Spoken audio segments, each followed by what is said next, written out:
Hey, what is up guys, MKBHD here, and welcome to this quick recap video of WWDC 2016, Apple's keynote. This is the first time I've gotten to go to one. It was a pretty quiet one this year. There were no new hardware announcements, but still some interesting stuff. So these are 5 things that were announced, just so you know. Number 1 is WatchOS. I don't know how many of you still use an Apple Watch, but it seems like Apple is dedicated to continuing to improve its usability. You get your most frequent apps in a dock that you get from the side button, and you also get to swipe up from the bottom like on an iPhone for Control Center. You can also scribble in handwriting to reply to messages if you have no other way to dictate your reply. You also get things like a Minnie Mouse watch face, an app that reminds you to breathe. But what I'm really most excited for is for it to be fast. This is literally the demo that they had of opening apps in WatchOS 3 versus WatchOS 2. And if it's anything like this in real life, then this will be the biggest improvement to the Apple Watch in a while. And we're going to look at an app called OneFootball. We're going to launch it from the complication on the bottom left, and we're going to see how long it takes. So here we are launching the app. It takes a few seconds to launch. And then once it launches, it loads some data, and it updates. There we go. Now we're going to take a look at OneFootball launching in WatchOS 3. Are you guys ready? Okay, don't blink. That's it.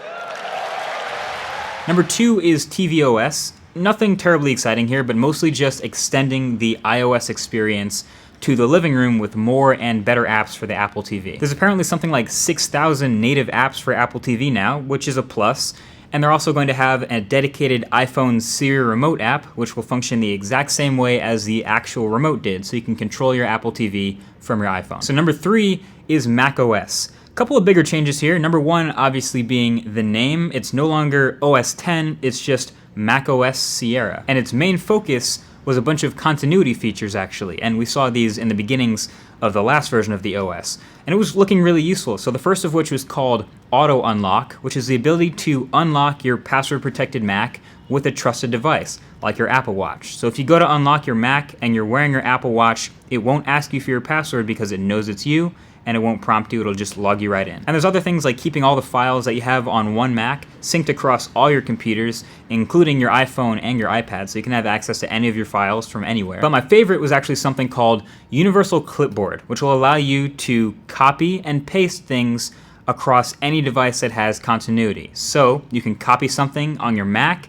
and paste it on your iPhone, or copy something on one computer and paste it on your iPad. Super useful. There will also be an update to Apple Pay that will allow you to pay for things with your Mac. Not like this, but by actually using your iPhone to authenticate the purchase. So it's just kind of like a new purchase method. It's like a PayPal account or an Amazon account. It's a new way to pay for things online just by having your iPhone right there next to you. So that's some pretty cool stuff with macOS Sierra. There's all that, and then tabs. Unlimited tabs. They actually built tabs into the OS, so any app, not just Finder and Safari, but any app can have unlimited tabs now. So number 4 is iOS. We got a couple of new features in iOS as well. We got our first look at iOS 10, and some of these are gonna sound pretty familiar. First of all, you can get rid of stock apps that you never use in the new iOS. So news, tips, weather, whatever it is, if you don't use it, you don't need a folder just for Apple crap anymore. You can actually get rid of them in iOS 10. This was never even actually said on stage, but I just figured you might like to know that. There's also Raise to Wake, which does exactly what it sounds like. It'll light up your whole screen and show you all of your notifications just whenever you lift up your phone and look at it. And the notifications themselves on the lock screen are actually greatly improved. So first of all, you do get a clear all notifications button on your lock screen. Nice. And you can also now 3D touch a notification to expand on your lock screen and show more info. And they call these widgets. This looked pretty cool for certain apps that are like showing you a lot of information in the notifications. And you can also now 3D touch certain app icons on your home screen to again get, you guessed it, widgets, not just shortcuts. I don't know about you, but I kind of stopped using 3D touch on my iPhone. As much as it was touted as a key feature, my iPhone 6s, I just stopped using it. But I guess with iOS 10 and these new notification features and home screen widgets, we'll be giving it another shot. There are some other features like an Apple News complete redesign, an Apple Music complete redesign, and a new app called Home as a hub for all your HomeKit enabled devices. And then of course, the emojis.